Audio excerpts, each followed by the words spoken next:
your story. Yeah, you can share great stuff God's doing. 800-900-1300. Amanda is from West Virginia. Tell us. After 10 years of infertility, 1 year of fostering, I will have 4 adoptions by the end of the year. Hey! Wow. That's neat. 4 kids? 4 kids. 2 10-year-olds, a 7-year-old, and a 2-month-old. How are you doing with that huge transition in such a short amount of time? It's been fun. We went from no kids to 5 in 60 days. Oh, my goodness. And they're all foster children? Yeah.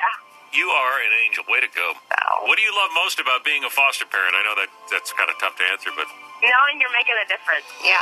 And hats off to you because the older kids a lot of times never get adopted. Yep. They are my world. Yeah. You know, obviously you followed God in doing that, and sounds like you're blessed. Yeah. And you know, Kank and Amanda, there's probably a lot of people listening who have pondered being foster parents, but for whatever reason, haven't. Maybe some delays, fears, whatever. Was there any fear that you had to overcome in doing that? And if so, what was it? Honestly, in the beginning, we went for only adoptions, and I worked full-time. Ended up quitting my job, going, how are we going to afford doing this? And God has provided through the entire situation. So I get to be a stay-at-home mom. Oh. Awesome. What a good reminder. So often we'll stop ourselves because we don't have enough money in the bank or it doesn't look feasible.